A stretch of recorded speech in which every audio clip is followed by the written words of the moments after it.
America में जब Covid उफान पर था, तब चुनाव हुए, तब मानवता के साथ अन्याय न हुआ। भला क्यों होता? अमेरिका में चुनाव था भाई। यहाँ के पत्रकार बंधु तक अमेरिकी लोकतंत्र के उत्सव में डूब रहे थे। ट्रंप को हराना भी तो था। पिछले वर्ष कोविड के बीच बिहार में चुनाव हुआ, तब भी ठीक था, क्योंकि तब तेजस्वी जी के जीतने की आस थी। अब कोविड के बीच बंगाल समेत कुछ राज्यों में चुनाव हो रहे हैं, तो अनर्थ हो रहा है। बंगाल में अनर्थ ज्यादा हो रहा, क्योंकि ममता दीदी की रैलियों से अधिक भीड़ मोदी जी की रैलियों में हो रही। अरे, मोदी जी तो हत्या करवा रहे हैं। चुनाव मोदी जी नहीं करवाते, न शाह जी करवाते हैं। चुनाव आयोग चुनाव करवाता है। जब चुनावी सभा होती है तो भीड़ जुटती ही है। बंगाल में भीड़ जुट रही है तो अपना नफा नुकसान जान रही होगी। सबसे बड़ी बात यह कि उनके मन में कोविड का कोई खौफ नहीं है, या है भी तो वो उसे भाव नहीं दे रहे और सत्ता परिवर्तन को अधिक आवश्यक मानते हैं।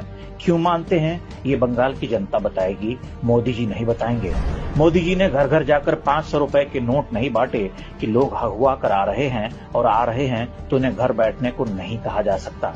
आप इस बात को समझ लीजिए कि भारत का समाज उसी सामूहिक गृह कैद में रहने को अब तैयार नहीं है, जिसमें रहने को पिछले वर्ष शापित हुआ था। वह पश्चिम का महान बुद्धिमान और वेल बिहेव्ड तार्किक आधुनिक मानव नहीं है। वह आपके लिए गंवारू है, तो उसे गंवारू ही रहने दीजिए। उसने भयावह महामारियां देखी हैं, और वह इसे भी देख लेगा। किसी भी पश्चिम के देश से बहुत बेहतर उसे मात देकर उठेगा, पिछले वर्ष की ही तरह। भारत में फैली इस बीमारी का 1/3 अकेले महाराष्ट्र का तोहफा है। यह आधिकारिक आंकड़ा है, परंतु गौर से देखें तो वह भारत में फैली बीमारी के आधे का मालिक है।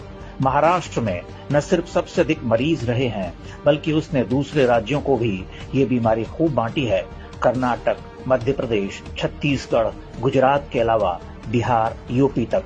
दिल्ली ने भी यही काम किया है।